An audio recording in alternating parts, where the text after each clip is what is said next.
Hello and welcome back. I got a new PNG tuber model. Yay! I made it myself. And we are going to continue. Sorry, I was kind of gone. Work kind of made me do overtime. And so I got tired and I got sick. But I'm back. Yay! So we're going to go and play where we got left off at.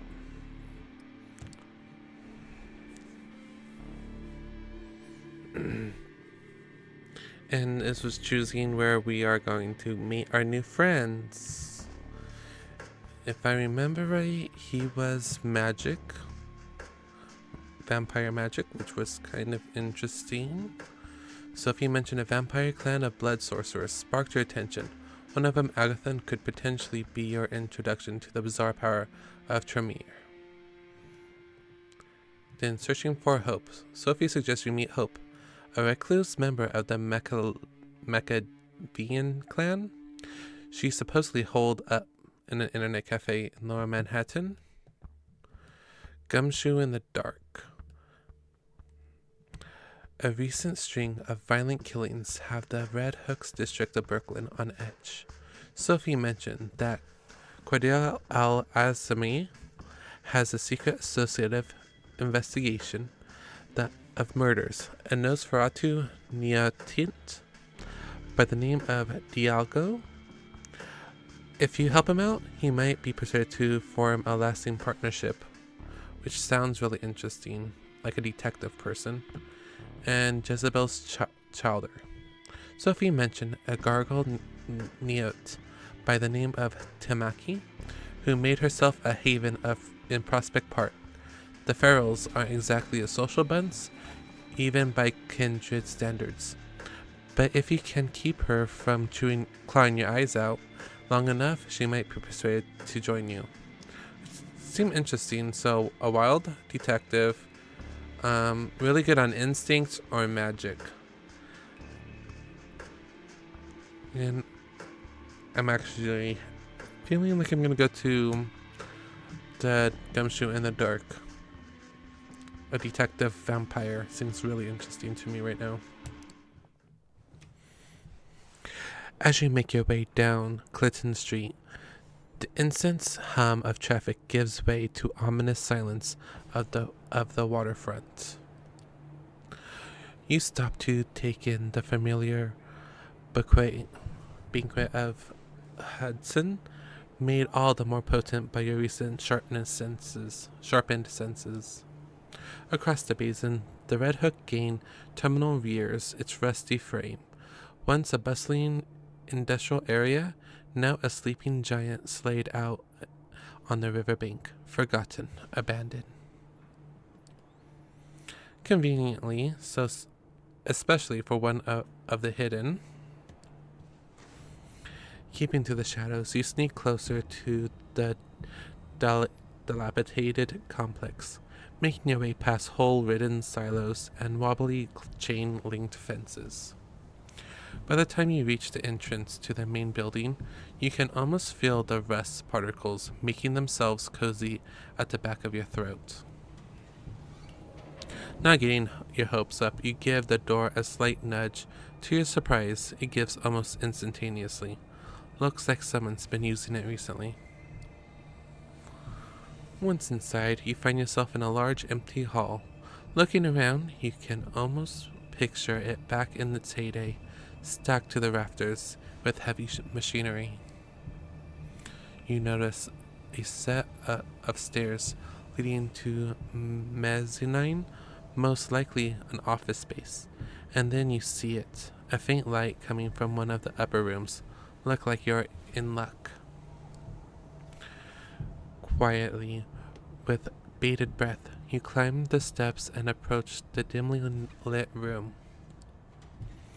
The doors creak open, revealing what looks like an old-timey detective's office, complete with quirked windows, blinds, an overflowing ashtray, and paper scattered across the wooden desk.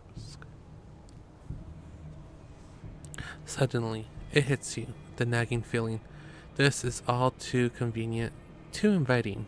Before you can react, the trap is already sprung. A plume of cigar smoke wafts over your shoulder. The barrel of a gun rubs against your spine. A raspy voice whispers in your ear. Let me guess. Took a wrong turn at the third silo? Attempt to talk down the assailant. Rush the assailant. Present, make him stand down. If I remember right, these mean the blood. That means I am already needing to feed, and I don't really want to use blood to feed. He's a detective, so talking might work. Attempt to talk down the assailant. You decided to play along, raising your arms. Slowly, you weigh your next words carefully. You're pretty sure a bullet to the back wouldn't kill you, but it doesn't sound too pleasant either. Sorry, that's my dog. So this isn't Bloodsuckers Anonymous?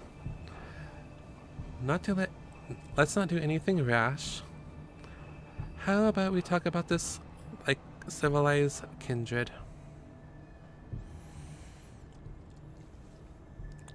I'm so tempted to go and be snarky and sarcastic.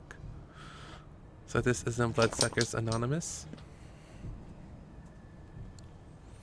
You mean this isn't Bloodsuckers Anonymous? A noise rattles behind your head like someone shook a can full of gravel. It might have been a chuckle, but your guess is as good as anyone's. A wise guy, huh?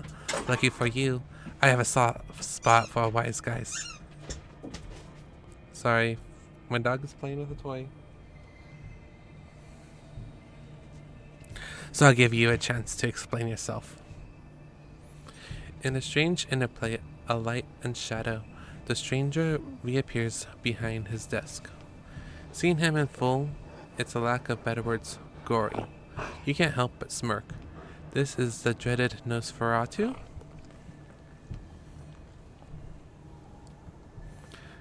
The way Sophie described them, you were expecting some grotesque monstrosity. But this guy, the clothes, the swagger, the hard-boiled detective routine, it all comes across as a bad joke. So when it comes to appearance, his lineage is undeniable. From 30 feet away, he could possibly pass for a bum with a nasty skin condition. From 5 feet away, he looks like something made to be seen from 30 feet away.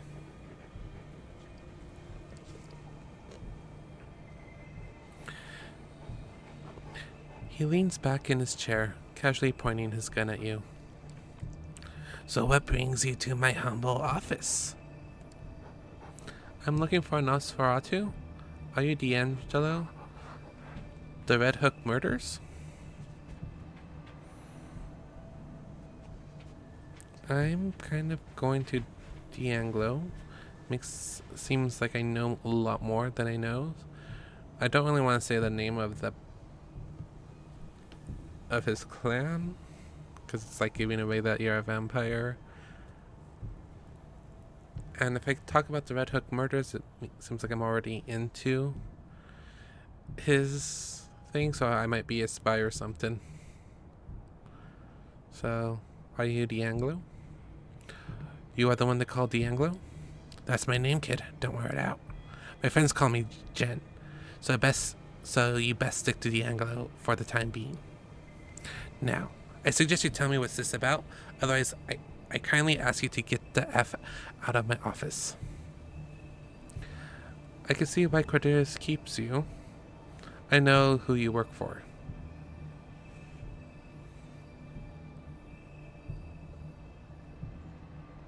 If I talked about Quadir, it means I'm more with the higher ups. Charming. I can see why Quadir keeps you around. His expression sours.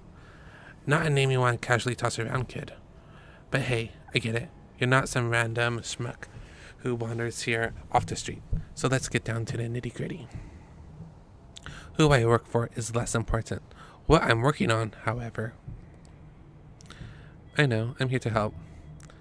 This isn't going well, so let me help.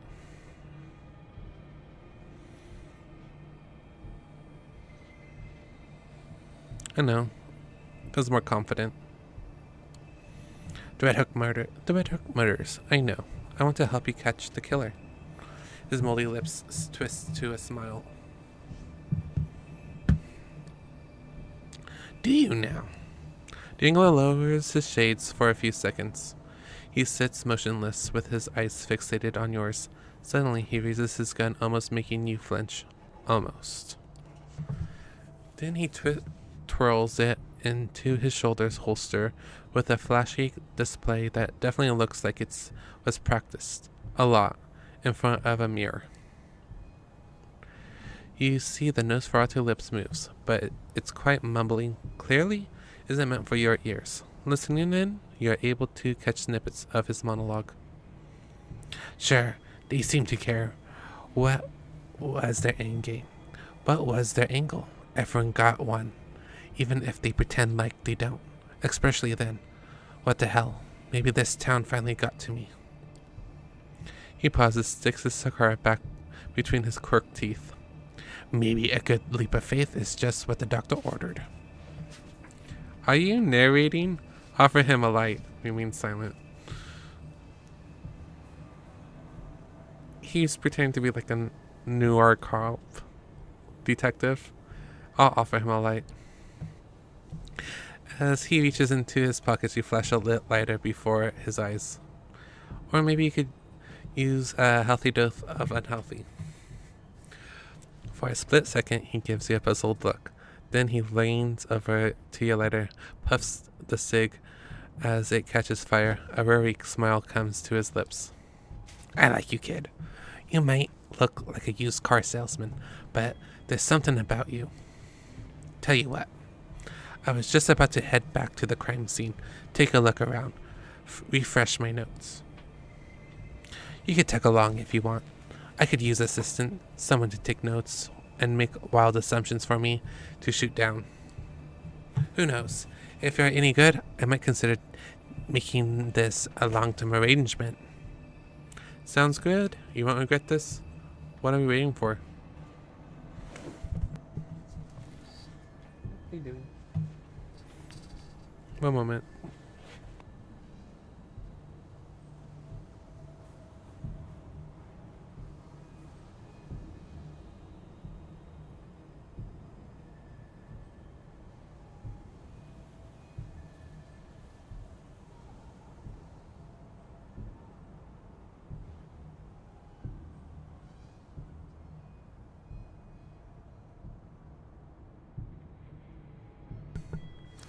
Sorry about that. Sounds good. Sure it does, kid. I'm the one who said it. Just one more thing. You still got me at a disadvantage here. It seems like you've done some digging on me. But what about you? I've barely scratched the surface. You catch my drift? So answer me this. Who was it that sent you to my neck of the woods? Or layman's terms, who do you work for? Sophie Langley? I'm a free agent. I'd rather keep it to myself for now. Sophie Langley. For the first time since you got here, Nosferatu adopts a look of genuine surprise. His eyes wandered for a moment, finally giving way to a quirk smile. So you're the one, huh?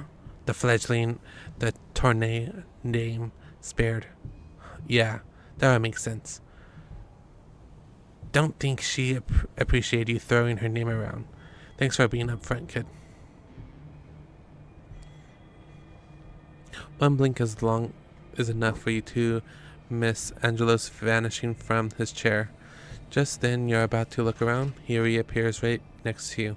Up close, his smile is even more unnerving. Alright, moonlight's burning. Let's get cracking. With a certain fascination, he watched D'Angelo stumble his way across West Brooklyn. Oddly animated intensely scratching his face and neck, stopping every once in a while for a bout of mumbling narration. He is most certainly a sight to behold. Still, he seems to be getting around okay, and you take particular notes of the fact that he seems to be choosing the darker, less frequent streets. There's definitely a method to his madness. Eventually, your leprous guide takes a sudden turn off of Van Burn Street into a particularly dingy alleyway. The torn piece of yellow police tapes are a dead giveaway. This has to be the place. Well, here we are. Time for you to earn your stripes. This is where they found him. One moment, please.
This is where they found him. Drained, dry, not a drop of blood in him. And before you ask, no, I didn't get to see the body, so I don't know if there was any bite marks. So, what can you tell me? You take a moment to examine the crime scene. Judging by the chalk outline on pavement, the man was killed recently.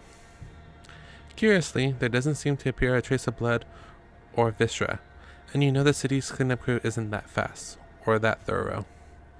Looking up, you notice a spray paint sign on the wall. It reads, "The Blood Speaks," with big crooked letters. You look to Diaglo, then nods for us to give you an expecting look. The graffiti looks like a clue. How come there's no blood? You're the detective, you tell me. So what I learned from House is if you ask questions, you appear smart. So I'm going to say, how come there is no blood? Do you say the victim was drained dry? Because I don't see a trace of blood anywhere. Good eye, kid. It's a detail that counts.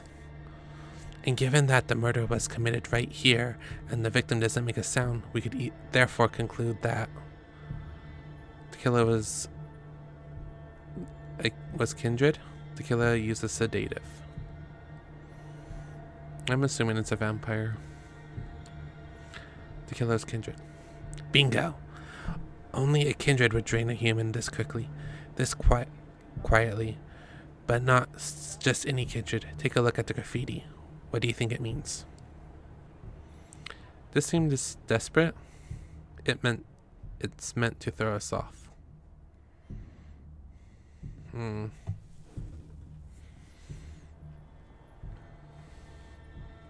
The Blood Speaks. I'm assuming it's one of those guys that we met in the park recently. I just noticed in the back when people are moving. I didn't notice that. You can see right here. I seen the flies, but I didn't see the people move.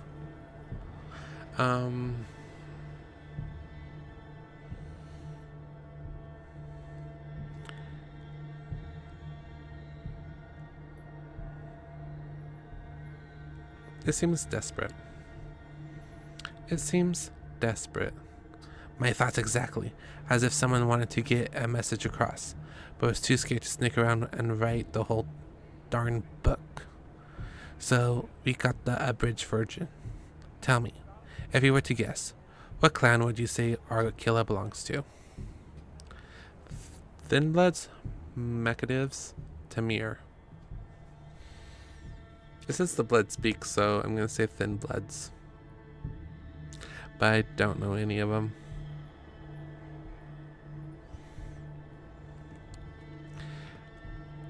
This has thin blood written all over it. Vampires with blood so diluted that they restrain any human traits. The Thinbloods are irreverently clanless, survivors of the last decade of progmos, prejudice, and ostracization. The numbers now swell.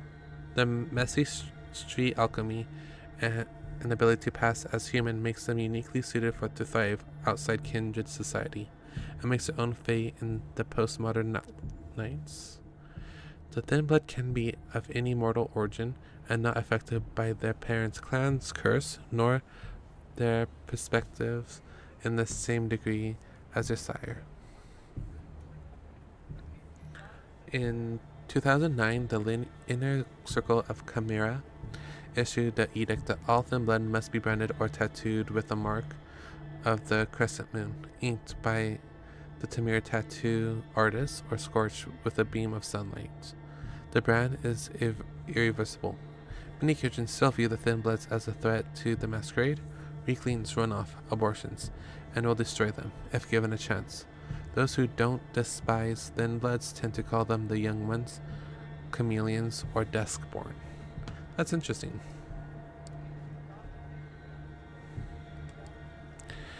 Diego smiles approvingly.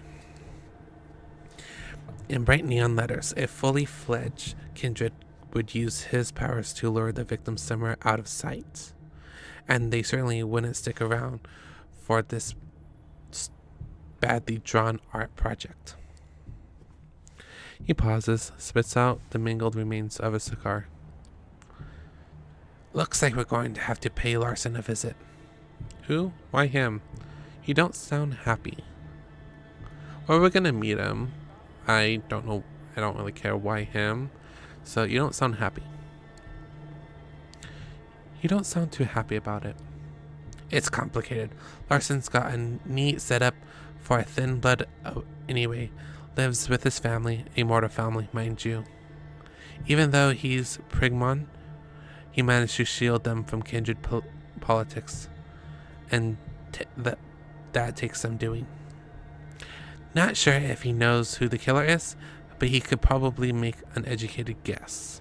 In any case, we're doing him a favor. If it turns out one of his is violating the masquerade, it will put him in a hell of awkward position. And I mean, stupid upside down awkwardness.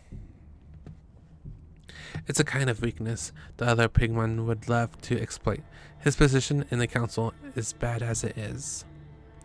He pauses for a moment and mumbles to himself, but it's too quiet for you to make out. Finally, he lights up a fresh cigar, taking a puff, and lets the smoke escape through his crooked smile. Alright, kid. Let's get this over with.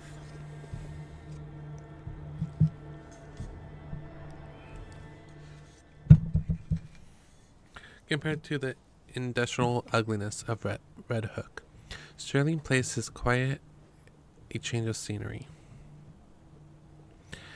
The heavily gentrified and pleasantly dual residential area emanates with a sort of peaceful apathy that rich hipsters scoff at the blue-collar workers dream of.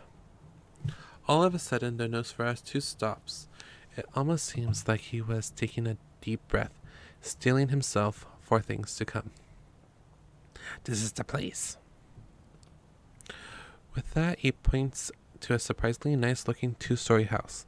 The place is almost completely dark. Almost. You notice a dim light shining through the curtains of an upper-story window. It's probably safe to assume that the head of this family is working late, especially if the head of the family happens to be a vampire. Okay, kid. We got to be gentle about this. I'm talking velvet gloves, soft cushions. You ring, my lord, gentle. We need to get Larson out of here without making a fuss or letting his family see us. If we blow this, he'll shut down like a speakeasy on a raid night. Trust me, I know. Sounds like you two have some history. That's great. What's the plan? Okay, so what's the plan? Tell you what, how about you take the lead on this one? I'm curious to see how you handle it. You take a step back and look around the area. The lit up window seems to be like a safe bet. Now it's just a matter of getting Larson's attention. His and no one else's. As you try to come up with a viable strategy, you are suddenly startled by a loud noise. It takes you a second to identify the sound of a dog barking, but it doesn't take you that long to figure out where it came from, as a bearded man leading a Rottweiler on a leash comes to view. Feeding opportunity, a man walking his dog. I don't think so. Ring the doorbell? No. Throw a small rock at the window.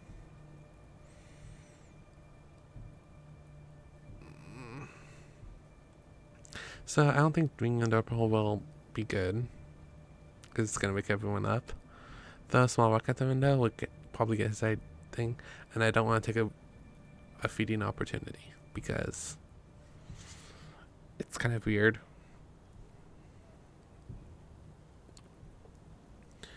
You kneel down and pick up a rock off the lawn. One small enough not to break glass, but big enough to get someone's attention. Deftly you chuck the rock at the window. It bounces off the glass with quiet but audible thunk. Moments of silence, making you think no one got your message.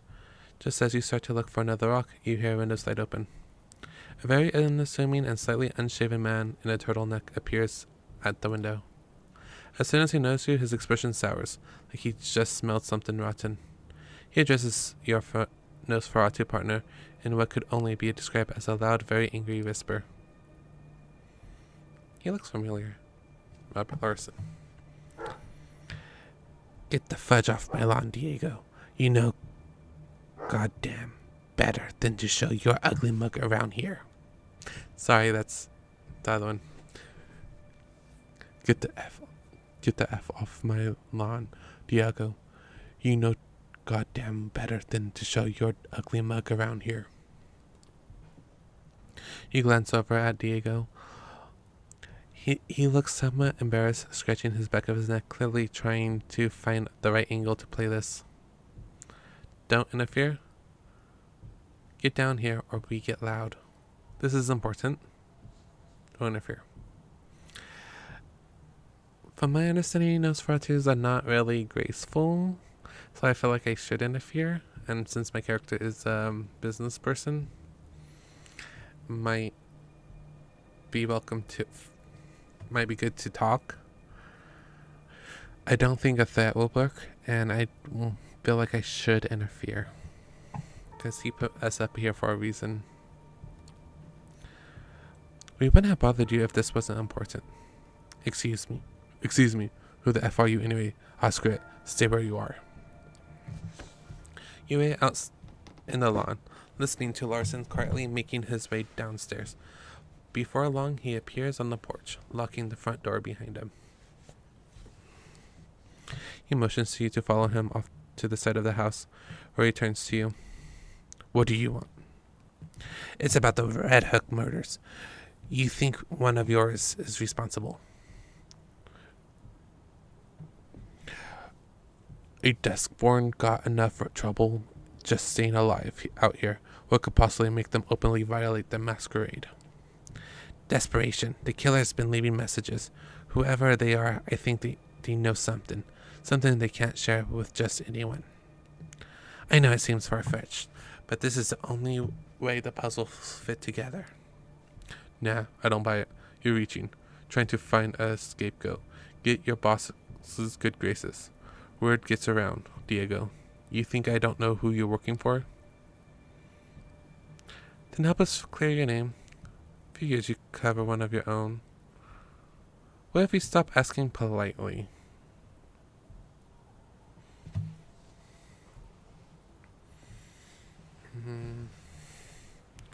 I don't want to threaten him. And I don't want to accuse him either. Then help us clear your name. Then help us clear your people's name. What have you got to lose? Everything. I've been a thorn in the council's side for a while now. This is just an excuse they need to get rid of me. What if it turns out one of yours did it and you sat on your hands to protect him? You think the council won't jump on that? He looks off to the darkness, pondering his options. He lets out a heavy sigh. Look, I'll ask around. Consult my sources. If it turns out one of my own is responsible, they will face justice. In the meantime, keep your deductions to yourself. I have enough trouble as it is. Deal. Good. Now if you excuse me, I have to go back to my family. And with that, Larson retreats to in elusive safety of his home. He decides it's best to move along. You walk a couple blocks in utter silence. Even Diego, mumbling, seems to have taken a back seat. Oddly enough, you find a newfound reticence somewhat unnerving. Reticence. Finally, the Nosferatu stops and turns towards you. Hell of a night. I don't know about you, kid, but I sure could use a drink. Something warm. Hi, Raz.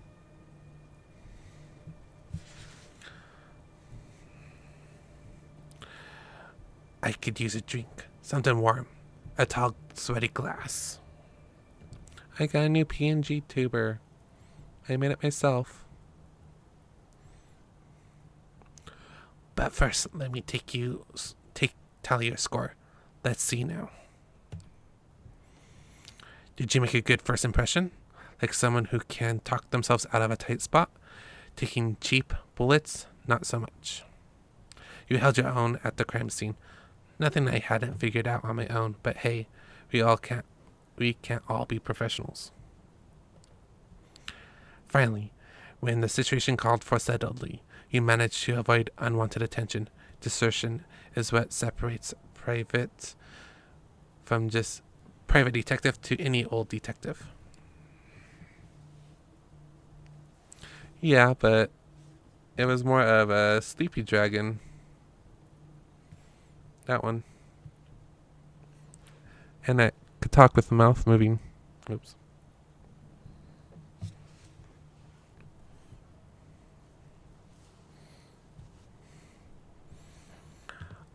All in all, you did fine. Not fine, but not bad for your first case. Don't let it get to your head. Thank you. I'll be in touch. I'll let you know if I hear from Larson. Be ready to meet me at the office. He starts to walk away, but suddenly stops and turns back towards you. And bring a notepad. Every good assistant should have one. So, I should go to rest.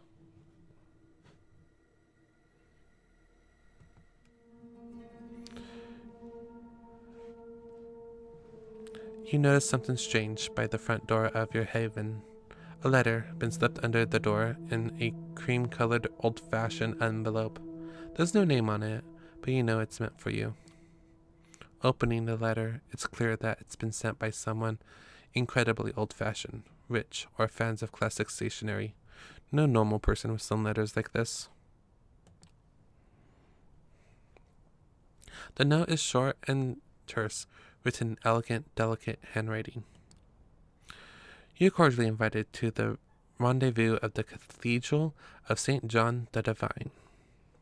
I'll be waiting to make your acquaintance tomorrow night. Look for me closer to God. There's no other information. It looks like you have a mystery invitation for the following night.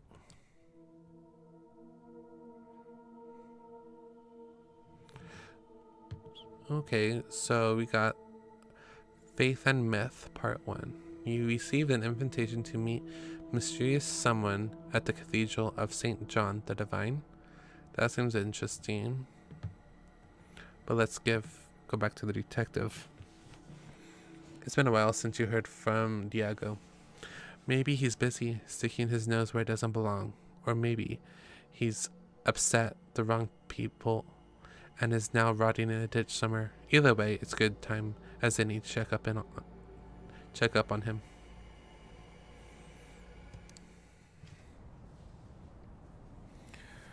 You make your way through the now familiar rusty maze of the grain terminal in the upstairs of Diego's office. This time, however, you find your room firmly locked. There's a note pinned to the letter. You rip it off and scan the crooked lettering. There's been another one. At the scene now. Come to Budsy corner of Polkas and Gravy ASAP. Looks like Diego could use your help. Better get going. As you approach to the address, Diego's gives you a squad car passes you, siren blaring. Following it, you make a turn from DeKalb Avenue past Poughkeepsie Street. I'm assuming these are real places in New York. I don't know. Sure enough, the street is awash with red light and the 4 or so police cars parked in the nearest corner. Next to the ambulance confirms you're in the right place. You move closer to what appears to be a New York finest convention, looking around in hopes of spotting a familiar, if not altogether pleasant face. No such luck. True to his Nosferatu lineage, Diego is nowhere to be seen. You stop on the sidewalk across the street, trying not to draw attention to yourself. All of a sudden, one of the cops standing by the entrance to the building looks straight at you. He does a double take, and you instinctively look away. Bad move, you think to yourself, as you notice him making his way towards you. Calmly wait for approach. Start walking away. Make a run for it. If a cop is coming towards me, I don't really want to run because that makes me look guilty. Calmly wait for approach seems like the best bet, or start walking away, because I could always charm him to just get away from me.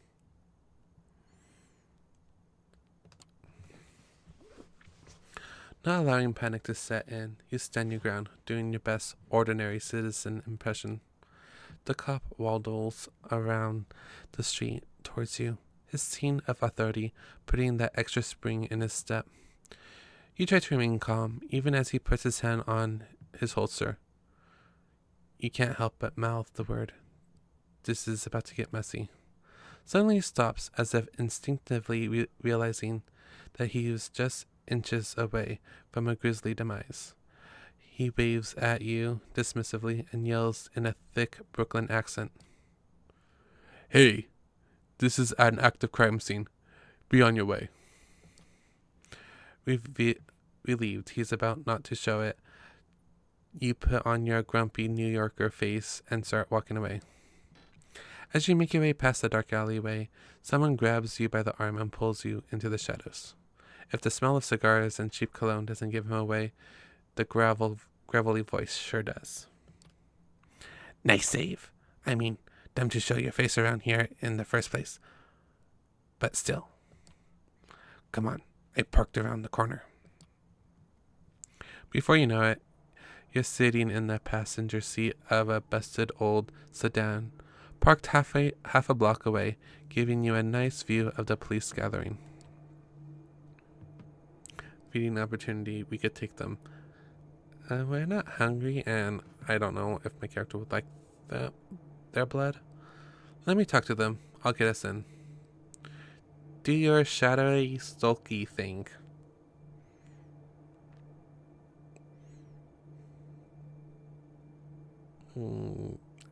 This one seems funny. Hey, how about you do your shadowy, sulky thing? Maybe you can find a way to let me in from the inside. Shadowy, sulky thing. Jesus, kid. Childish phrasing aside, it's a good approach, as any, I guess. Without another word, he gets out of his car and heads for a nearby back alley. You watch in silence as he disappears into the shadows. A minute passes, then another one, and another. You begin to worry. What if there are more cops inside? What if your moldy partner has gotten himself in trouble? Suddenly, a shadowy silhouette appears in one of the windows on the second floor. Looks like he made it after all. At least, you hope it's him. The shadow waves at you and points to the corner of the building opposite of the two cops. You get out of the car and quietly make your way towards the alley. Sure enough, you find that a fire escape ladder has been conveniently dropped for you. Good work, D. You mumble to yourself as you climb to the second floor.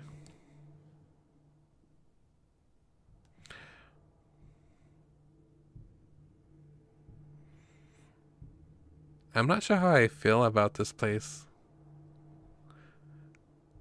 It's like realistic blankets, not pillows. A painted or artistically done bush. I don't know. It feels odd. Finding the crime scene proves easy enough. You just follow the yellow police tape, and before you know it, you're standing in the middle of a what used to be someone's living room. The place has been completely trashed, knocked over, furniture's shattered, glass, the works. Looking around, you notice a sign scribbled in a wall. Nearby wall. It reads, "His gifts, our fate." You're no expert in typography, but the crook letters seem familiar to the ones you saw back in Red Hook.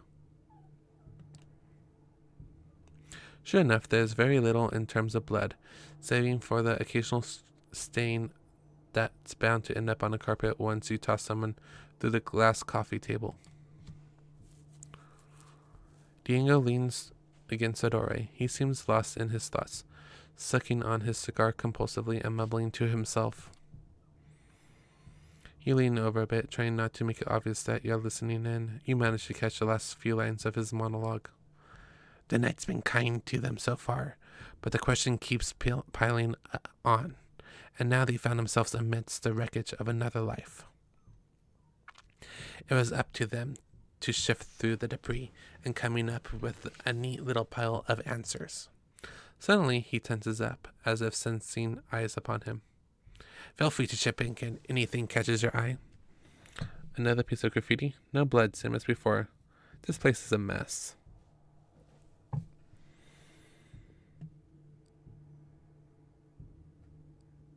Another piece of graffiti. His gift, our fate. Yeah, that's that. What do you think it means? It seems apocalyptic. It's about Cain. No idea who Cain is. His gift, our fate. I don't think seems apocalyptic in the world of vampires. So, option number 1 seems more suitable. His gift. Isn't that the theory that Cain was the first vampire? A mythological figure considered the first and most powerful vampire. Some vampires refer to them as Canaanites, members of the race of Cain. Interesting.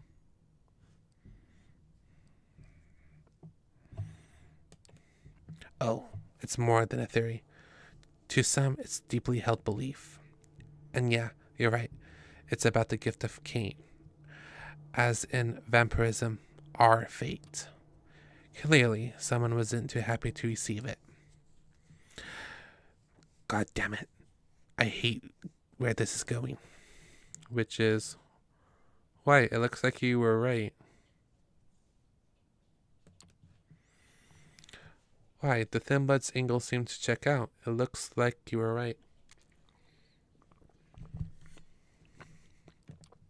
Yeah. Well, this time I'd rather be wrong. Alright. Anyway, looks like we're not getting any more out of this place. No way around it. We gotta see the body. Is that really necessary? Are you protecting thin bloods? Sure, might as well be prudent. Agree. People like agreeing. In for the penny, in for the pound. Might as well be prudent. My thoughts exactly. Dustborns have it bad as it is. If I'm gonna accuse one of them for breaching the masquerade, I want solid evidence. Not some, and I mean rock, something solid. One moment. My dog wants in.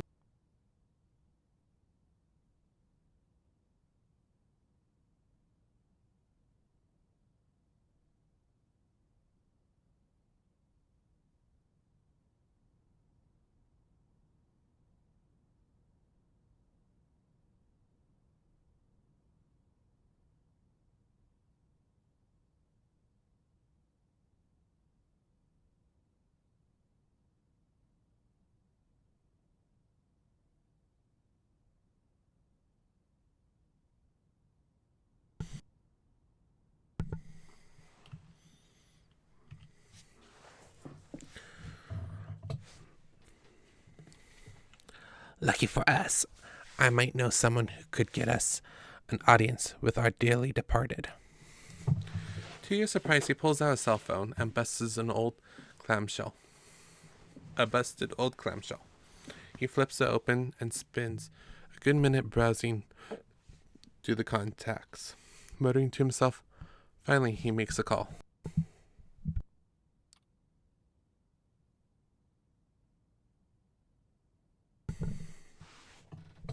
Hey, you know who this is? Yeah, that favor you owe me. Time to deliver. Listen, I know you got a fresh one. The murder in Bed-Stuy. I need to take a look. Yes, now. Yeah, you better. With that, he hangs up and gives you his trademark weary smile. Aren't cell phones forbidden? Are we good? I'm interested in this one. Wait, aren't cell phones an issue for the Chimera? Only if you tell them. Look, kid, I don't use it willy-nilly, alright? It's for special occasions. You don't always have time to throw rocks at windows.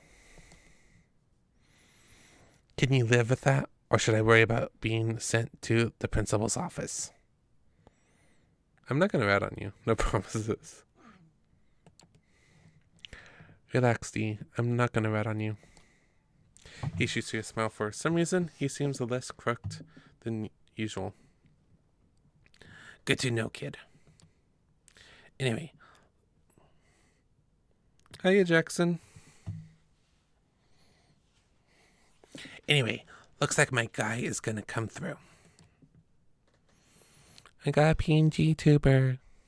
I'm not sure if I showed you this part. My CP dragon.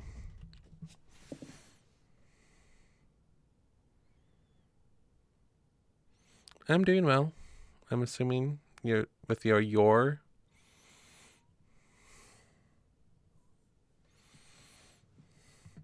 Next stop, Kings County.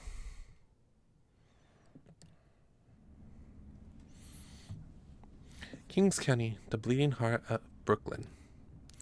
It's beating.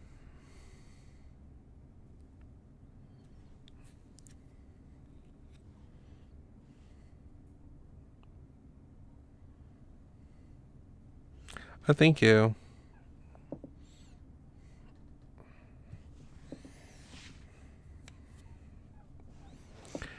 It's beating as hard as ever, with ambulance after ambulance, bringing in sick and wounded New Yorker to be pumped through the tight arteries of the healthcare system.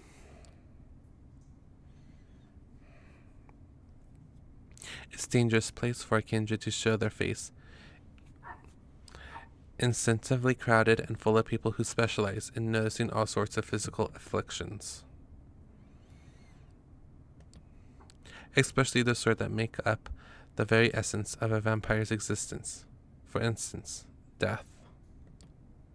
Thankfully, your business here tonight keeps you away from the hectic human hive of the ER. I keep on seeing a shadow move past here, and it's kind of in the corner of my eye.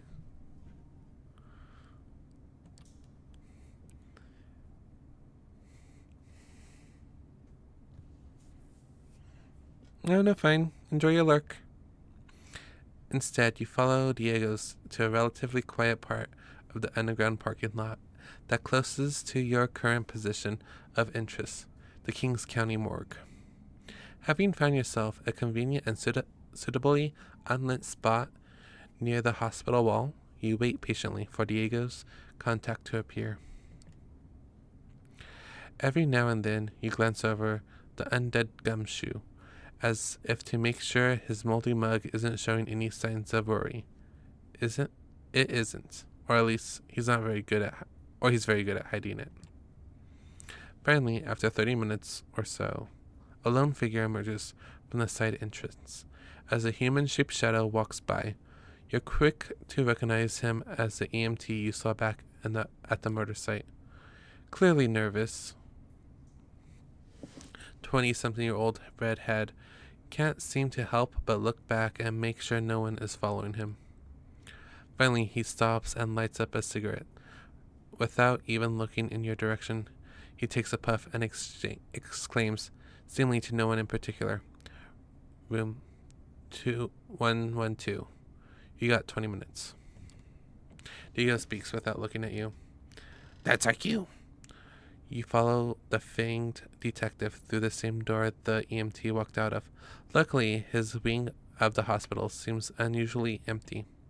Still, the confidence with the Diegos makes his way through the white and green corridors, makes it clear he's been here before. Finally, he stops in front of one of the doors. Room 112. That's your stop. The room is small, with only one oversized freezer by the wall and a single slab mounted in the center. Sure enough, the body of a middle-aged man is splayed out on the steel surface. Even for a dead man, he seems unnaturally pale. Extreme blood loss will do that to you. Try as you might, you can't help but look at the man's face, his features twisted in abject horror. This was not a peaceful death. Looking closely, you notice two puncture wounds on the victim's neck. If ever there was a clearer sign of a vampire attack, you've yet to see it. Looking over at Diego, you notice the lips moving in a familiar fashion. He's narrating again. Before he could utter an intelligible word, you cut in with a remark. Suck dry, just like the last one. Are those teeth marks? Look at his face.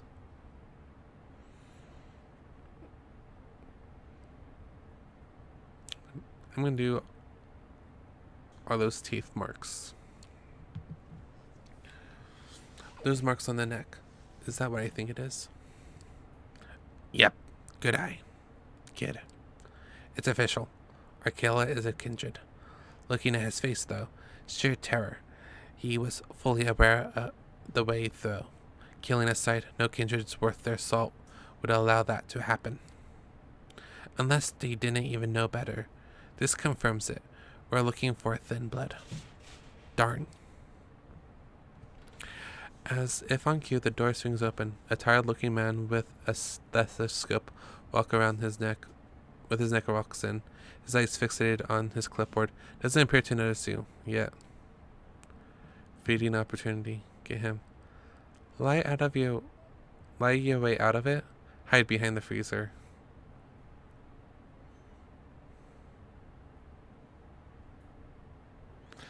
I don't think feeding opportunities could. I'm not hungry in particular. If he's a doctor, he can notice me with not breathing and stuff, so I'm gonna hide. Quietly, you hop behind the oversized freezer, hoping Diego's will follow suit. Pressed against the wall, you tense up, hoping for the best, but expecting the worst. The room, however, remains silent. You peer out from behind the freezer to assess the situation. The doctor calmly looks over the victim, jots something down on his clipboard, and walks out. If you could breathe a sign of relief, you would. So hard. Diego materializes from the shadows, lingering against the wall across from you. He gives you a slight nod. Nice save, kid. My first instinct was to jump him, but hey, whatever works. Now come on, let's get out of here. Time to pay our dear Prigmon another visit. Robert Lawson. Home looks about the same as last time. No added security, no angry dogs prowling the yard.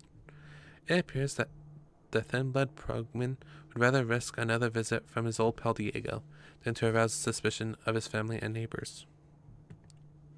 Which is good considering what he's about to get. Sure enough, the light in Larson's study is on, and you even catch a glimpse of the man himself shuffling around the room.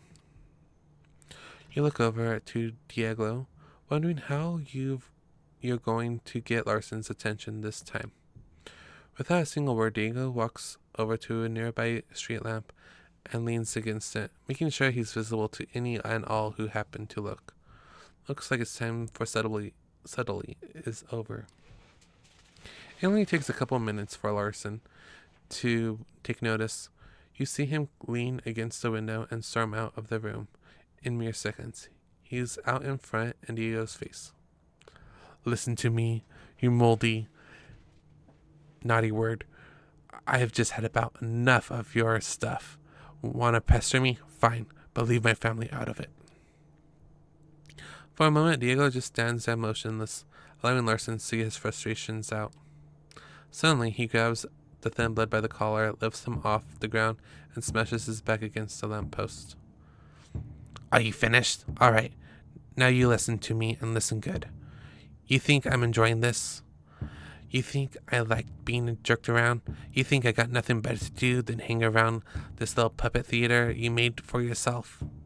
Now, either you give me a lead I could follow, or I'll start remembering things you rather forget.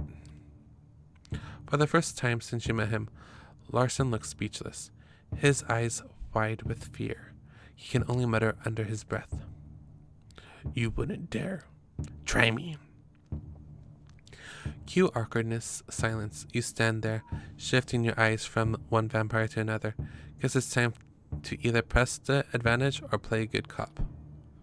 Come on, Larson. Spit it out. Take it easy, Diego. Let's all just calm down. I don't want to get on his bad side because we're supposed to be friends.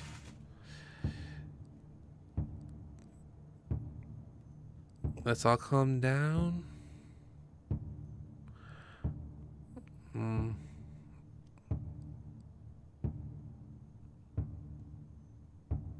Since I'm an innocent bystander here, I would say let's all calm down. Look, we've all been stressed out. How about we all take a deep breath, figuratively speaking? Nah, I don't feel like it. I try being nice, but some people don't appreciate nice. Some people will do anything to cover their butts. Isn't that right, Robert? What do you want my help? Put me down. With his feet back on the ground, Larson straightens his collar with a faint attempt at preserving some shred of dignity. There's a place in Manhattan, Lower East Side, one of the few places in the city where my people can find shelter. Yeah, I know it. If you go there right now, you might find what you're looking for. Diego stares at him for a moment, just long enough to make it uncomfortable. We better. Finally, Diego loosens his grip.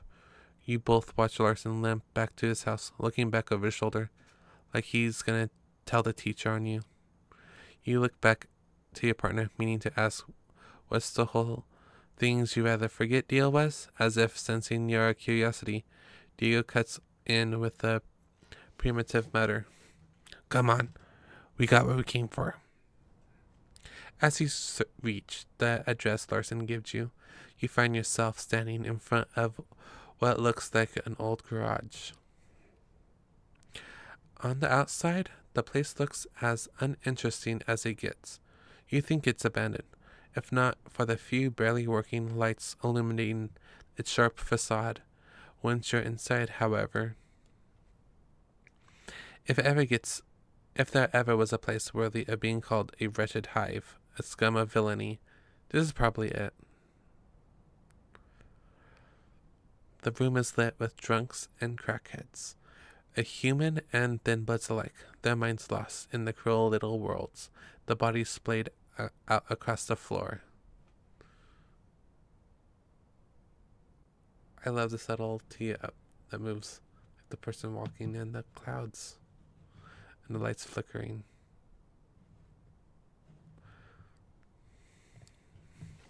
Diego leans over and whispers in your ear.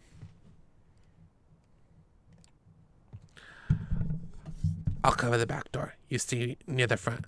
Let's look around to see what we can find. Before you could ask what exactly you're supposed to be looking for, Diego disappears into the shadows. Try to flush out the killer. Look around quietly.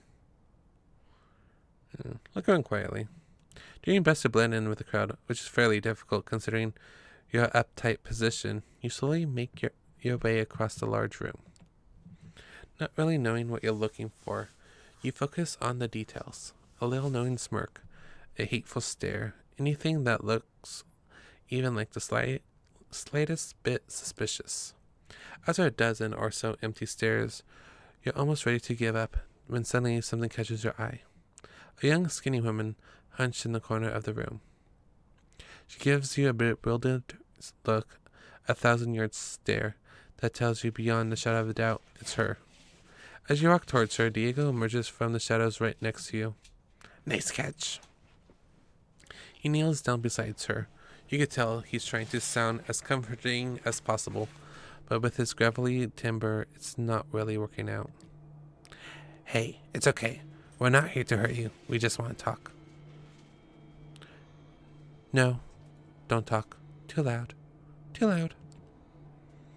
She seems halfway out of it, like the lights are on, but whoever's inside is stumbling around after one hell of a blender.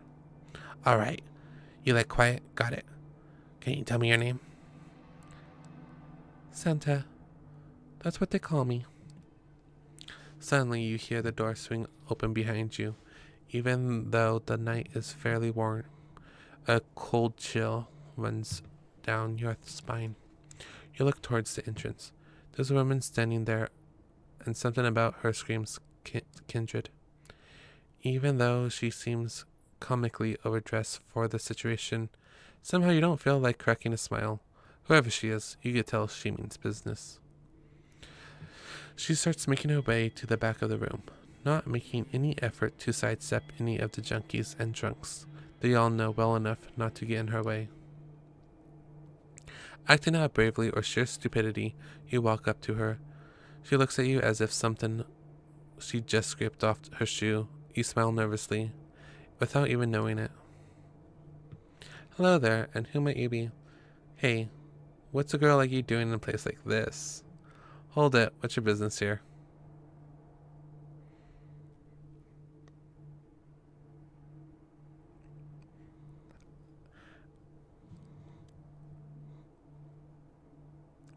I'm smiling nervously, so I'd rather make a joke out of it.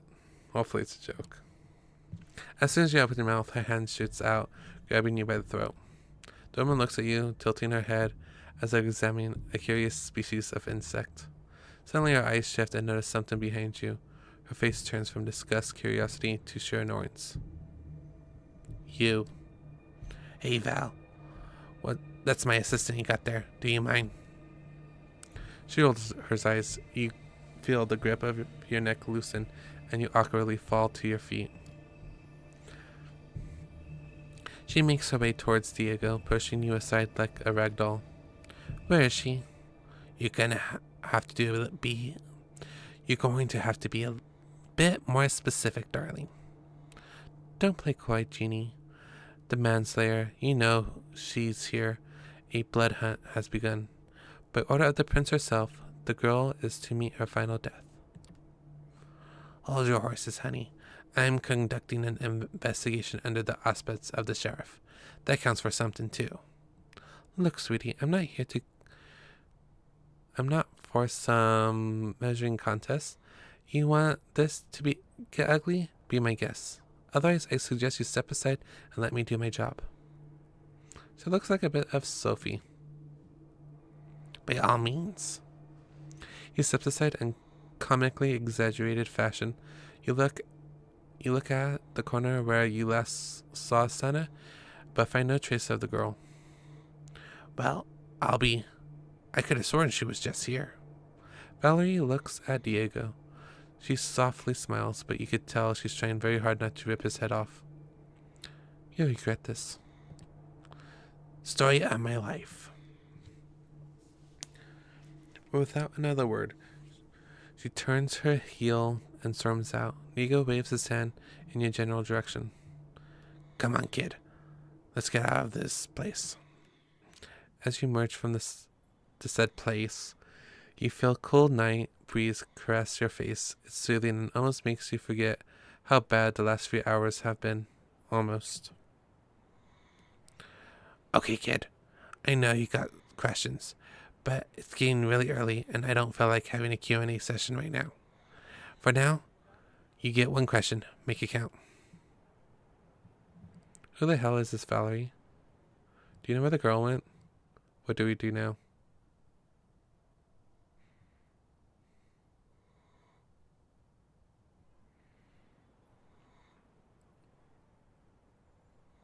I'm feeling like if I go with his Kate, it'd be more friendly. Our perp is gone, and now we have some psycho chick bad list. What the hell do we do now? Well, the good news is we know who we're looking for. The bad news is Valerie knows it as well. She's a scourge kid. Part enforcer, part assassin. All around pain. We'll be seeing more of her. You could bet on that. And before you ask, yes, we run into each other in the past. No, I don't feel like talking about it. Alright, kid. I don't know about you, but I'm turning in. I figure some stuff out and keep looking for a girl. Feel free to swing by the office in a night or two. And with that, he stumbles into a distant, not even bothering to keep to the shadows. Can't say you blame him. It's been really rough night. So it is midnight. So I have another half day so I could talk to one of these people. Blood magic guy. Faith and myth. Searching for hope. Or a wild person. I'm actually interested in the faith and myth part. How religion plays to this. You haven't been to church since you became a vampire, or kindred, or as the euphemism goes, you've been too focused on concrete, practical things like survival and feeding. You learned the essentials of the vampire experience, but you don't really have a clear idea of what this all means. The Cathedral of St. John the Divine is a New York landmark. You just been inside once before you were much younger. You marveled at its Gothic facade.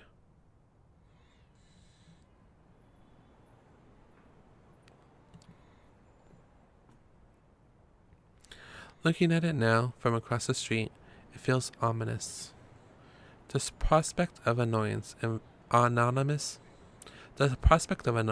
invitation to a secret meeting is a worrying one, but the venue is well chosen. It's hard to imagine a violent attack in a place like this, with eyes everywhere. You enter the cathedral discreetly. You've quickly learned this is essential skill for a vampire. How to move without anyone noticing you. The full force of the cathedral's architecture hits you as a walk between the pews. If the architect means to create the feeling of being small in the face of God's glory, mission accomplished. Based on the note, you're assuming that whoever you're meeting is somewhere in the front. As you step closer to the high altar, it feels as if something is dragged out at your feet, as if the stones beneath you resisted your movement. Religion is super. Hi, Ducky. We're going to church in this vampire game. Religious is superstitious. Vampires are satanic creatures. Does God still listen to you? Hi, Yeti.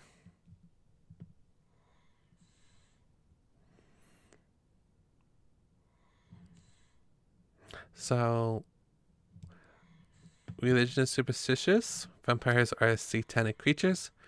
Does God still listen to you? Well, technically, vampires are not satanic creatures. So, I'm going to cross that one off. Knowing what lore about vampires I know. But does God still listen to you, or is the religion superstitious? Does God still listen to you? It's been a long time since you prayed. You wonder whether God listens to creatures like you. Finalizing, you take a step, then another. You're not sure if your God is present in the cathedral, but perhaps it doesn't matter. What you feel is real enough. There's an old man sitting in the front. You only see the back of his head, bowed down in silent prayer. Your footsteps echo on the floor, and he turns to look at you.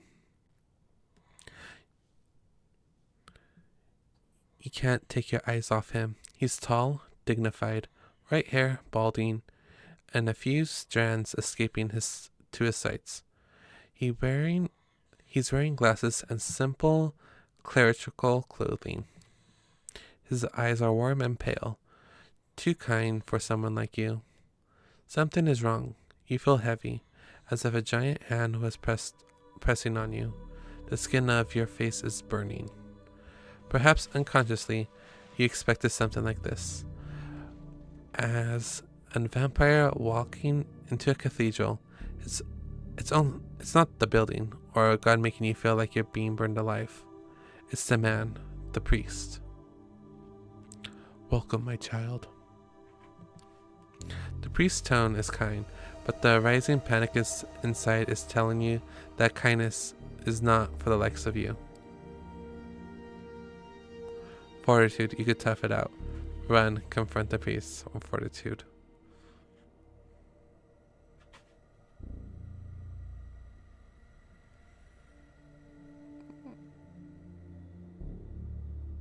If I win, it seems kind of weird. Confront the priest seems kind of weird. I'm gonna probably try to tough it out.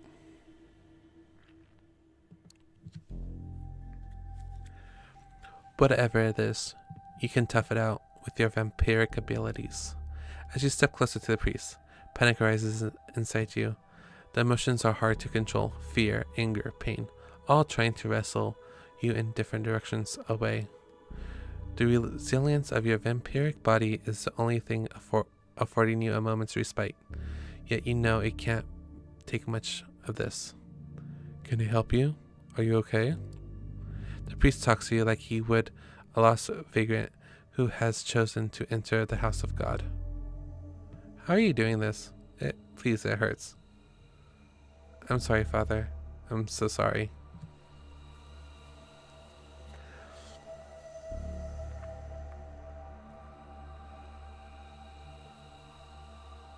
I'm trying not to get rid of the masquerade, so saying it hurts or how you doing this kind of hurts the masquerade. So I'm gonna try. I'm sorry, Father. I'm so sorry. I'm sorry, Father. I'm so sorry. It's alright. Do you wish to pray? Taking a closer look at you, the priest realizes how much you're struggling to simply stand there. Are you one of them? This is simply too much. You mutter something incoherent in reply. You don't sound like a vampire, an undead being made powerful by immortal blood. You're just another sad, confused, lost soul. You turn around and stagger away, only feeling like yourself once you're back on the streets outside. You stand on the sidewalk, confused and scared. No enemies seem to be attacking you. The priest did not follow you. The night air is wet with the smell of the city, the same as every night. How did it feel? You look at the man speaking to you. He's well dressed, if a little erratic, dark-haired, handsome. Like a character from an old movie, he smiles as if he knows something you don't. You glance around. There's some people on the streets. You don't appear to be in immediate danger. Who the F are you? Did you do this to me? Why does it hurt so much?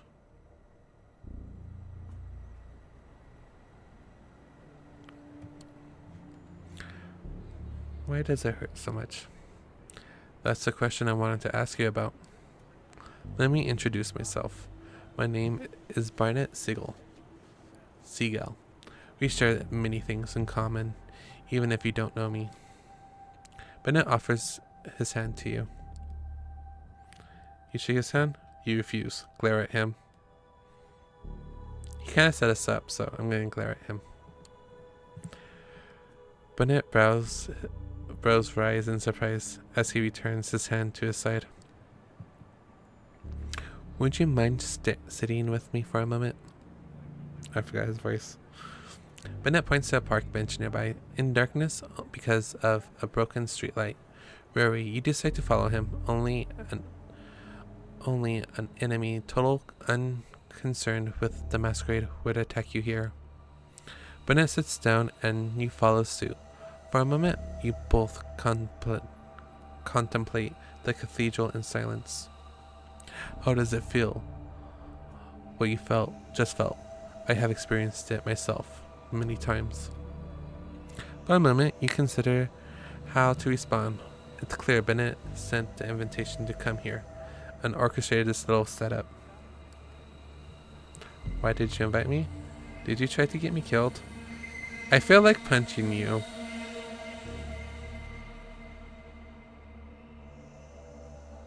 Let's not get violent. I don't think you tried to get me killed was the thing, so why'd you invite me? What's the point? Why did you go through this trouble of getting me here? We share a connection, you and I. I'll explain it later. But right now, the important thing is that it's so much easier to show than to tell. I wanted you to meet Father Anthony, or see him, experience him. Did you wonder why it felt like that? It was the priest? Is it supernatural powers? Does it matter?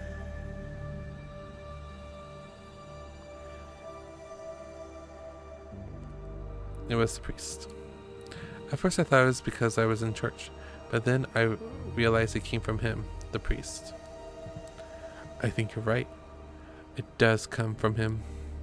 It's his faith that makes you feel like that. He's safe in his belief, while you are one of the damned. Do you ever wondered what the role of a vampire in God's creation? You stop to think. Of course you wondered what this is all about, whether it's about God or nature. You don't really know what being a vampire means. That's a sort of trouble with the masquerade.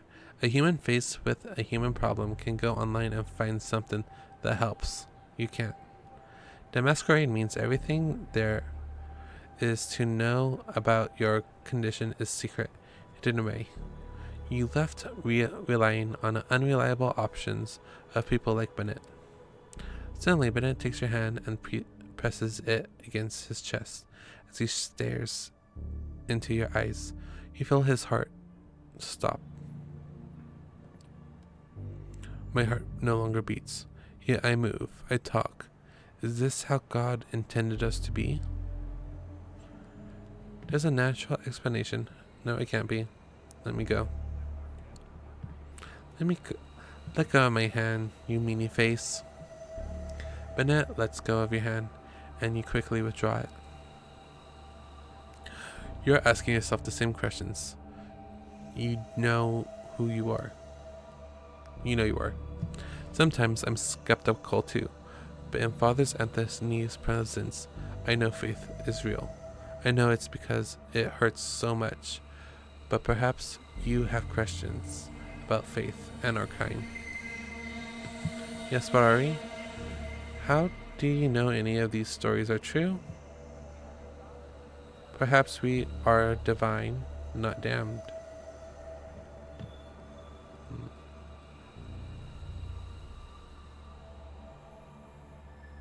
How do you know any of these stories are true? I don't. How could I know? This is what faith is. You have to believe something, good and evil, right and wrong, love and hate. I believe we are damned. I also believe that there is always hope, grace. Father Anthony's faith shows me the way. It's so easy for us to lose ourselves in a morass of occult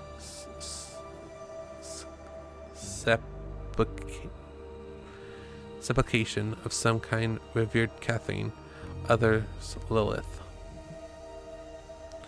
Many of the Chimeras place faith in the invisible guidance of the Methuselahs who are supposed to watch over us.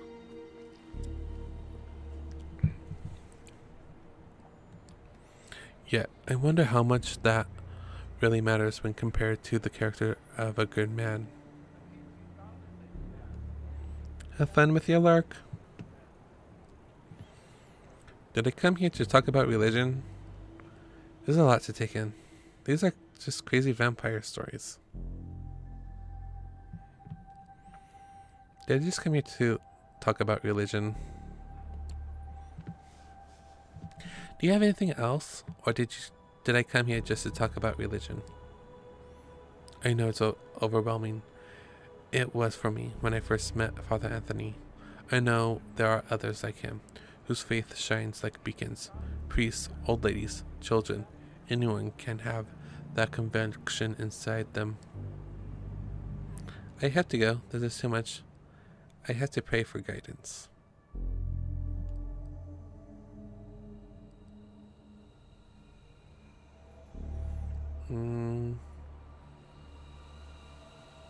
I have to go.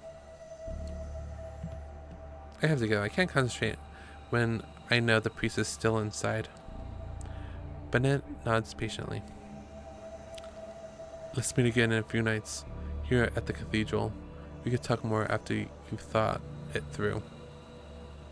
You leave Bennett sitting in the shadows of the cathedral, contemplating what lies within. It would be easier to ignore his words without reality of what you experience. Father Anthony was holy. You know it to be true. But what does that mean? And it's night time, or daytime, so let's go rest. Not long after you wake up tonight, Gregory knocks on the door of your apartment. Hey, I came to pick you up. Miss Langley wants to see you. Do you know what she needs me for? What if I don't want to see her? Well, my freedom was good while it lasted. Do you know what she needs me for?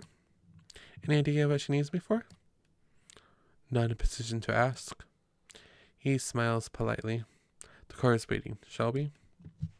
You wrestle with the same thoughts as a few nights ago. Maybe you should just leave, disappear. Let Sophie find someone else to employ. But then you remembered the Anarch thug being cut down by Quadir, and how close you were to the same fate, not even a week ago, and that it might so happen if you step out of line. You follow suit. As with your previous visit here, Sophie seems not entirely present when you enter, her eyes locked into one of the paintings in the room. You're pretty sure it was here earlier, but she's behaving as if she's seen it for the first time in her life, entirely entranced. Gregory clears his throat. Sophie turns to both of you, a bit of irritation in her countenance that soon gives way to a pleasant, warm smile. You're here. Excellent. Thank you, Gregory. Her driver leaves and turns her attention to you. I hope you had a good few nights and made some new acquaintances. But I have to say, happy to see you, Time. Thank you for coming. The change in mood in the room is so sudden and startling. It makes you consider the true power of vampiric charisma. Rationally, you know you're being manipulated, but you don't even care. Her eyes, her motions, her entire body language all feel 100% genuine and expressing legitimate interest in you and your well-being. I have a request for you this night. I need you to find somebody for me, and make a delivery. She points to the statue at the side of her room. You notice a plain-looking flash drive lying on the edge, where the inanimate anchor bows touch the pedestal. The man you're looking for calls himself Kreiser. He has eyes and ears all over New York, and it's rare for something to happen here without his knowledge. I need you to take this flash drive and bring it to him. In exchange, he'll give you an address, which I need to know as soon as possible. You're about to ask what's on the flash drive, but Sophie proves to be one step ahead of you. Oh, don't worry about the contents. They are encrypted, a precaution for if the data falls into the wrong hands, but it won't, correct? She gives you a smile that just a handful of nights ago would make you feel like melting. Oh, and Time. Kaiser is a Nosferatu, the twisted, deformed lineage of a kindred. He is old, and his age has made him even more paranoid than others of his clan tend to be. He holds many havens and changes them often. From what I've gathered, he or one of his servants should be found at the park on Coney Island tonight. You have to identify them somehow. I'm told Kreiser has spent many of his nights these past few years being driven around the city in a black limo. Maybe keep an eye out for it. That smile again, but much shorter. Anything more in Kaiser? Why do you need to trade with Kaiser? Why don't you look for Kaiser yourself? I'm gonna be a obedient little vampire. Anything more that you could tell me about Kaiser? He's been here for a long time. About as long as I have. He got into a lot of trouble for exchanging information with both the Anarchs and the Camilla in the past, but ultimately got off scot-free. Kaiser's web of information to be strong enough to shield him from the consequences of playing both sides. Some say that's the best proof of his abilities. In any case, be careful when talking to him. He's very particular about anyone's etiquette except his own. Good night and good luck. She flashes one last smile at you and turns back to the painting. Clearly done this conversation, you pocket the flash drive and head out to Coney Island. It takes you the better part of an hour to reach the lights and the sounds of Coney Island Amusement Park from the city.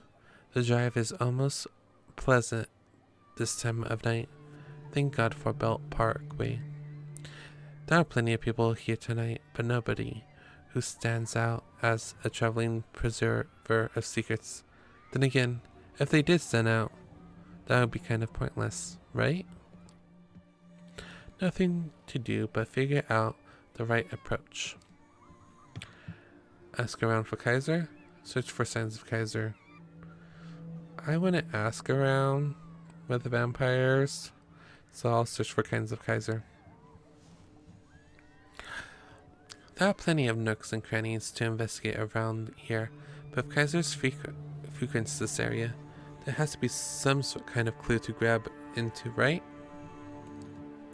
You spend a good hour snooping around, eyes peeled for the black limo Sophie mentioned, or any sign of that Nosferatu, or any vampire that is a haven around these parts. Zilch. Annoyed, you turn back towards the lights of the amusement park, only find a man standing in your way, wearing an oversized jacket. He has an air of junkie or dealer around him. Who knows what he got in those pockets? Stranger. You lost. I'm looking for someone called Kaiser. I'm not lost, just seen. Maybe. What's it to you?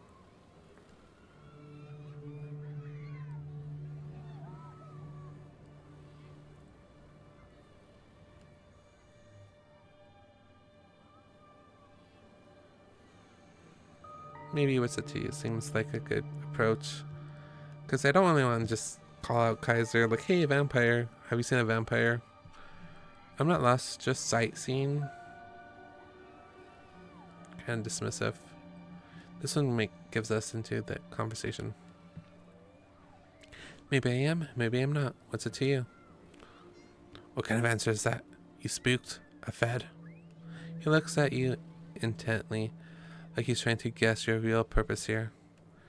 Get out of here before I kick your butt. I'm just looking for a guy. You're asking for it. Sure, after I ask you about Kaiser.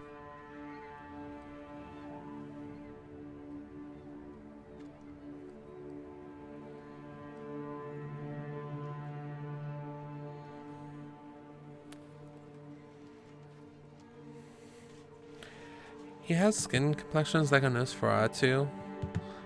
So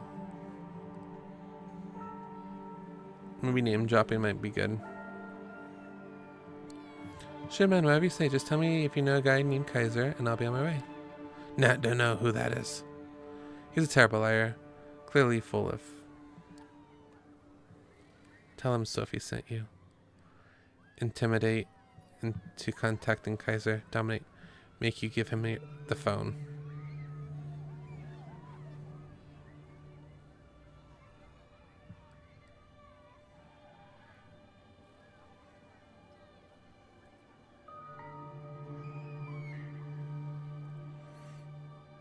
I'm tempted to do this one, but it's red, so I'm kind of scared that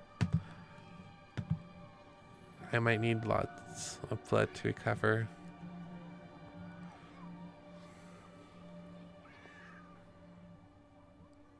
So, dominate, make him give you his phone. Because I'm good at domination, apparently. Give me a phone and go for a swim at the bay. It's a hunch. You give the simple order and the man can do little to resist. He produces his phone, a fancy model. It doesn't look like anything readily available at the market. Hands it to you, turns away and starts walking. The phone is locked, but recently smudged screen gives you a rough idea of what the combination might be. You get it on the second try. There's just one number on the phone book, unlabeled. You dial it and hear someone pick up. The voice is a rusty pitchfork scraping against the gravel. Jackie, you're messing up my snuff session here. It better be something big. I have something from you, from Sophie. Is this Kaiser? Come to Coney Island. I have something for you from Sophie.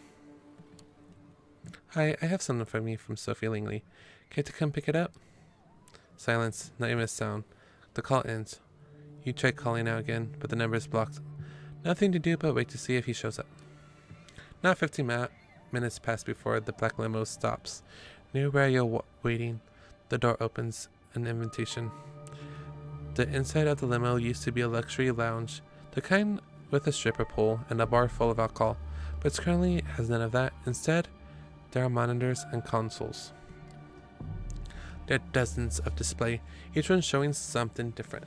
Surveillance, camera footage, stock market quotes, television news, emails, tweets, silent movies, lo-fi footage of a gory torture session. You wonder if the limo owner can focus on anything while surrounded by all this, the visual noise, and then realize there's nobody in there, or is there? The man blinks into existence on a leather-covered couch, attempting to maintain something that approximate a regal presence. You're 100% sure it's Kaiser. Surrounded by dimly lit computer screens, His features are even more ghastly than you imagine, all sharp angles of twisted bone, mangled flesh, and crooked teeth. He bears them an awful parody of smiles. Suddenly, someone grabs you from behind, twists your arm, and pushes your head against the car roof. Got him, boss. I have him. As far as the talk goes. Oh, congratulations. Could have done that before you give away the phone. Just let them go already. But you're going to make me repeat myself? You thick, stupid head. He lets go. You take a look at him. The man is confused and soaking wet. He flashes you an angry stare, but obeys his boss's orders to the letter. He actually went swimming. What are you waiting for? An informal invitation? Get in the car. We have something to talk to. We have some talking to do. The door closes behind you. So Langley, huh?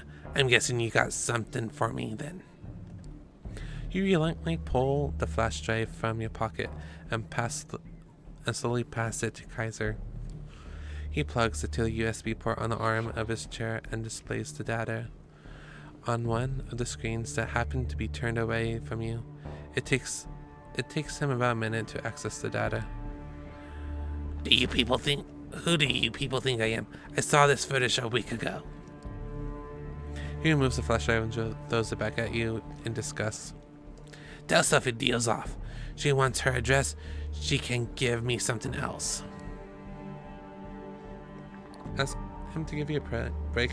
Ask how you can make it up to him. Presence. Ask him to take the deal. Demand him keep his end of the bargain.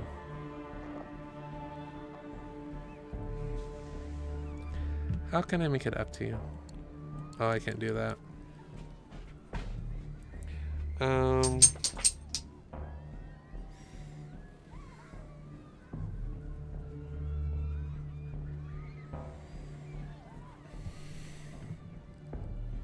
I'm scared to do that one because it's the teeth and I'm already using some blood.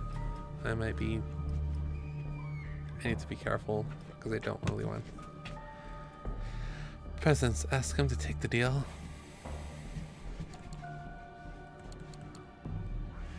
I guess I can't press the red ones.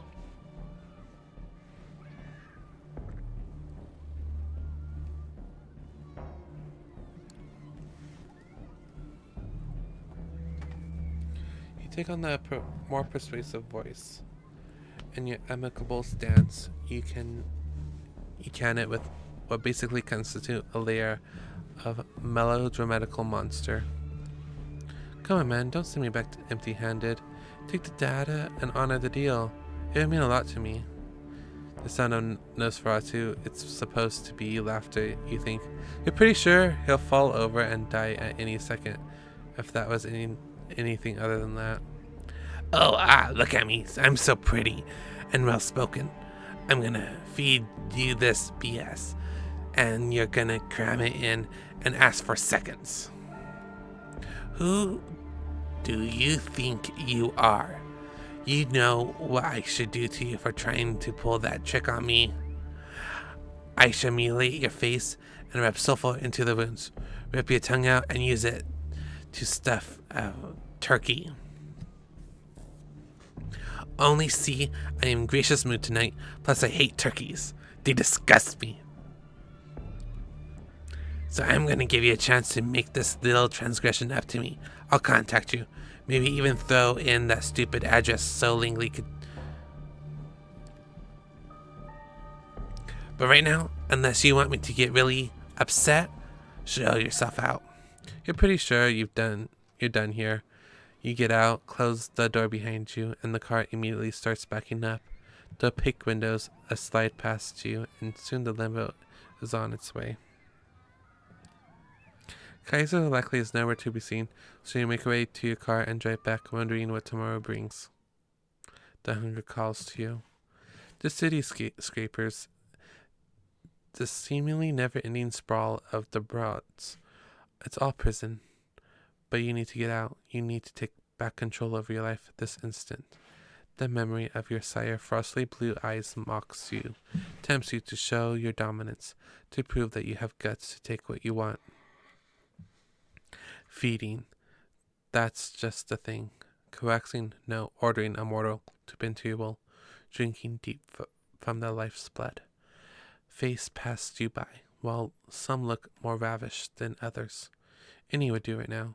You compose yourself.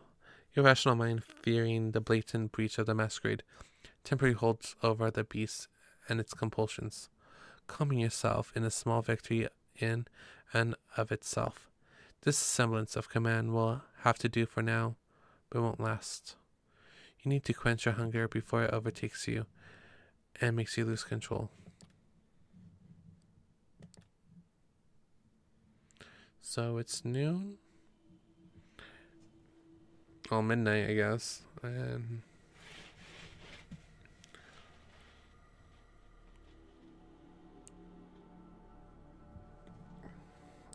let's go back to the detective.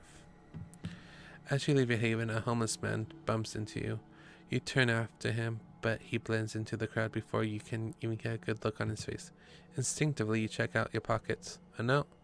Looking at Muntbridge, come over D.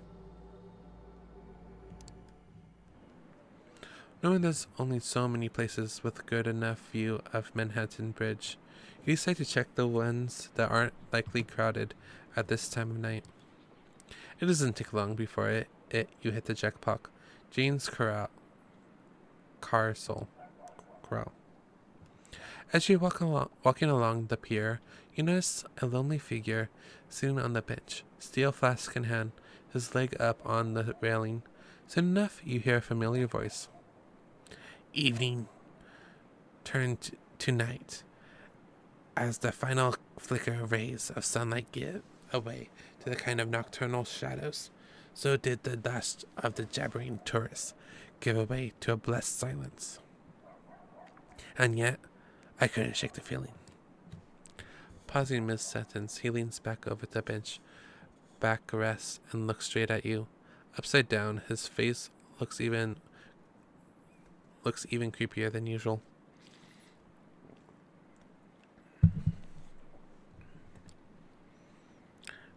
I wasn't alone. What is it with you and narrating what's in that flask? I actually like his narrating, so I'm just going to ask what's in this flask. The flask. Is that what you think it is? Depends on what you think. It's a little something from the private reserve. I call it this drunken sailor, because that's probably where it came from. He takes steps and points the flask in your general direction. Want some?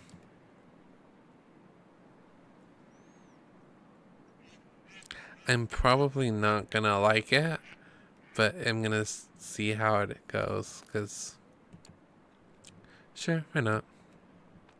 The smell of contents and immediately recoils, even if it wasn't for the nasty whiff of cheap booze. The underlying scent of blood underneath isn't appetizing either at all. You know what? I'll pass. You won't hear me complaining. Not about that, anyways. So, there's been another one. Killing, I mean. Down by the docks.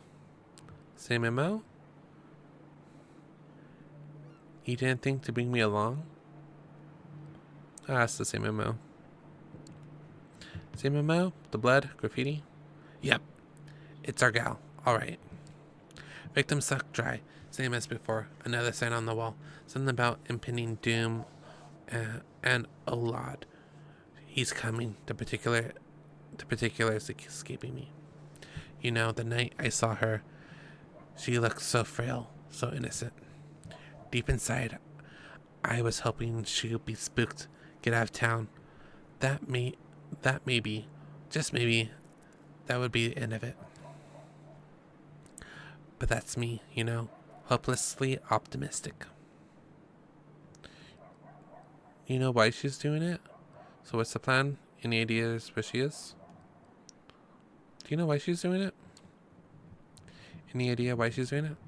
Doesn't really matter at this point. Whether she's Kane's chosen or just some poor girl gone nuts after some botched embrace. One thing is painfully clear. He gives you a look full of worry and sadness. She ain't gonna stop. He takes a swig as if to punctuate the sentence. So, anyways, I set up a meeting, neutral ground, public space. When I get too ugly, still, I was hoping you could tag along. Larson? Who are we meeting? I'll go with Larson. Is it Larson again? Nah, let him leave the Smarshmuck alone for now. It's pretty clear he's just as clueless as we were. He looks away and pats the bench where he was sitting. You might want to sit for this one. Am I meeting your parents? Can't be that bad. I have to go. Am I meeting your parents? Unless you want me to introduce me to your parents, I could probably handle it. Come on, who is it? Valerie. I'm sorry, I must have misheard you. That murderous person from last time? Better put down that flask. I'm sorry, I must have misheard you. Watch again? I know, it sounds. Listen, I know you two didn't actually hit it off, but she's not as bad as you might think. I mean, in some respects she's probably worse, but she can be reasoned with. Once again, he goes for the flask, but stops himself mid-motion. Look, the way I see it, we got a choice. As much as I want to help Santa, she's clearly a few bats short of Belfry. More people are gonna die unless we do something about it. I get lesser two evils. Still, I don't like it. You think Valerie can be trusted? Do you really think we could trust someone like Valerie? Do you almost does a spit take? F no. But we can do business with her. I'm just worried that her asking price might be too steep for my liking. But then again, you don't always get what you want, huh? Noticeably proud of his words of wisdom, he tries to top them off with one last swig. A single drop falls between his quick teeth. He looks at the empty flask with utmost contempt. Well, ain't that pugnacious? Muttering a curse underneath his breath, he makes a valiant effort to get up off the bench. As he staggers, struggling to remain upright, you offer your shoulder to lean on. He shoots you a smile that's as crooked as his affectionate. Hey, kid. You meet his gaze, trying to look friendly rather than consenting. Yeah, all right.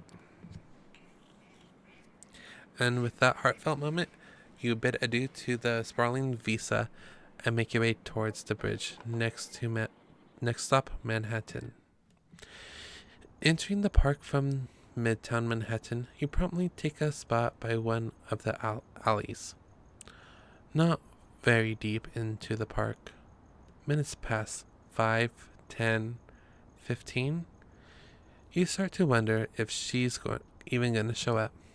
Suddenly, you hear a familiar voice, but with an unfamiliar tone. She sounds almost nice. Hello, Jean. And there she is, walking along the side of the fountain. She looks less out of place here than back at the junkie-infested hovel, but only by a slight margin. Something tells you there's only so many places she would feel at home, and probably not ones you want to find yourself in. Val. She glances over at you, barely noticing your presence. Sorry about last time. Nothing personal. You understand, when I get caught up in a moment, I could get a bit intense. I can attest to that. Get a room, you two. You're late. Let's get down to business. Pretty nice to you two. We have some business to discuss. All work and no play, huh? Why not? She turns to Diego and flusters her eyelashes. You could tell she doesn't see you as her equal, but this comes hither routine or getting kind of unnerving. Lay it on me, sugar. It's about Santa. We have a proposition for you. I think she'll be more interested in Santa. We're here to talk about Santa. Who? Oh, right, the thin blood. About her. Girl's a threat. We need to find her. Figured we can do it faster if we work together. Uh-huh. Keep going, honey. I have a feeling that there's a catch coming. The catch is... Awkward silence. It's not often you see him at a loss for words. Seeing him struggle, you decide to jump in. Don't be a murderess. We want her alive. She's saying nice things, so we're good with her. We want the girl to stay alive. See, now that's a deal breaker right there, sugar. If you want me to be even considerate, you have to sweeten the pot. Once again, she turns to Diego. And I bet all tall, dark, and handsome over there might have some ideas. I don't like where this is going. You want a cookie? Just tell us what you want.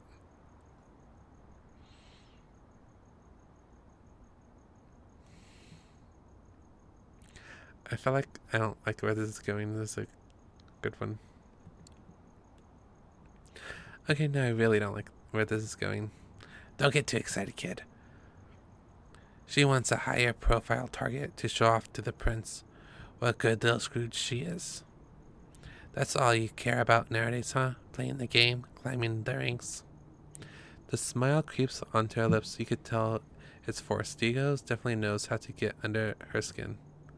Well, my Jean, that big old brain and a heart to match. Once again, she turns to you. I knew right away he'll try to help this girl. He does love him, a damsel in distress. But you, I'm still not sure what your angle is.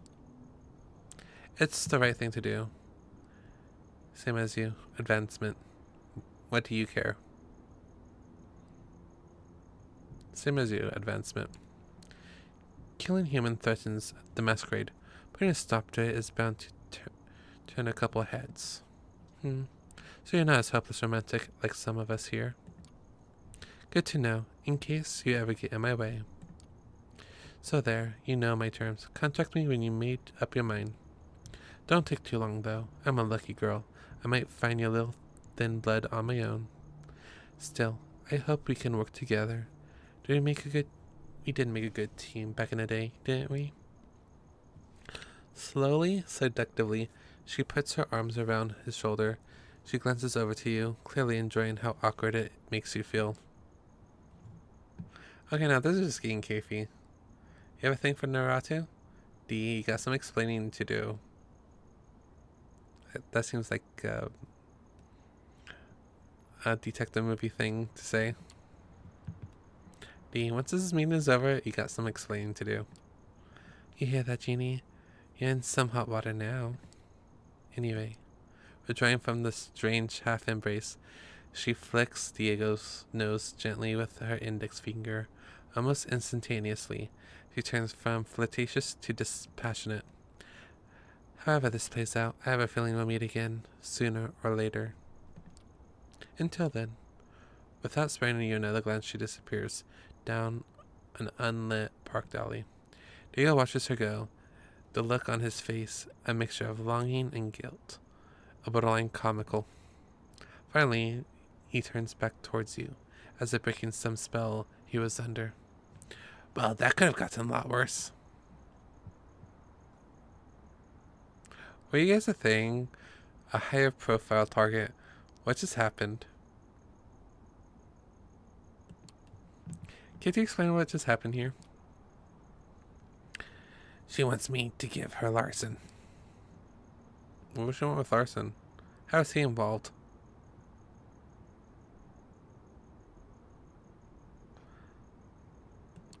Wait, what does Larson have to do with any of this? He doesn't, not directly. It's just that he might have some less admirable chapters in his biography. might have done some pretty egregious stuff. And Valley knows a certain handsome someone might have evidence of said stuff, which would allow her to bring him down. And bringing down a pugman, even one as lame as Larson, it's a big deal. He grins, rubbing the bridge of his nose. I'm heading back to the office. Need to put my feet up, get some blood flowing in the old noggin. You coming? You nod. Why not? Why the hell not? And so you make your way towards the Fifth Avenue. You've got a long way ahead of you and a lot of stuff to figure out. Although it's not your first visit, you still find it hard to navigate the dark, rust-ridden corners of the Grand Terminal. Luckily, this time you're with someone who could probably do this blindfolded, so you follow his lead. As you're both climbing down the rickety stairs leading to the mezzanine, you suddenly notice a light coming from Diego's office. A quick look assures you that no, he did not in fact leave it on. He busts through the door like the undead Tango and Hooch, or what was that, Turner and Cash, ready to unleash unholy fury on the intruders. You're half expecting an Arc Death Squad or a C hunting party. Oh, the Second Inquisition. Okay. Sorry. Instead, you get Larson, who nearly falls out of his chair when the two of you burst in. What are you doing here? Missed this already? Well, look who it is. Mrs. Already? Hardly. Seemingly both intrigued and irritated by the surprise visit, Diego walks over to the cabinet and pulls out a fresh cigar. Then, may I ask what brings a vulnerable primogen to my humble abode? Her. He points to a tiny shadow cowering in the corner of the room. To your astonishment, it turns out to be a very familiar face. The blood. No, not again. Please. Where'd you find her? Did she tell you anything? Where'd you find her? Where the hell did you find her? Outside my front door. She must have heard of me, found out where I lived. It's not uncommon knowledge among the Duskborn. She probably figured I could help, but honestly, I have no idea what to do with her. I mean, I should turn her to the prince, but that's just another strike against my people. Then again, I can't set her loose, not after what she did. Diego, you can tell me that I'm desperate if my first instinct is to come to you. No, Larson, I would attribute that decision to what's left of your common sense. He leans over to you. Hey kid, I think we should call it a night. Just give me some time to talk to the girl. Maybe I'll get through to her somehow. The sign, it's always there. Although I ain't holding my breath. Honestly, you're glad to leave him to it. Spending a night in the small room with the tiny serial killer somehow doesn't seem too appealing. Still, you're hoping Diego will be alright. He got some tough choices ahead of him. The hunger calls to you. The city skyscrapers seemingly never-ending spiral of the brats. It's all a prison. You need to get out. You need to take back control of your life in this instant. The memory of your sire's frostly. We read this.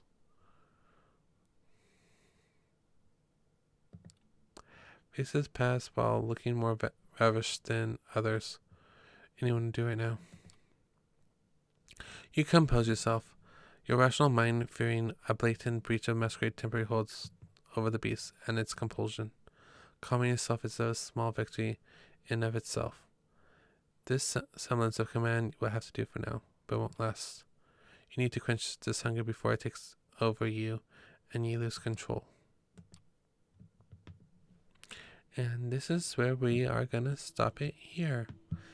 It's been fun. Save and exit. Well, hope you guys stay safe and have a good night. Bye.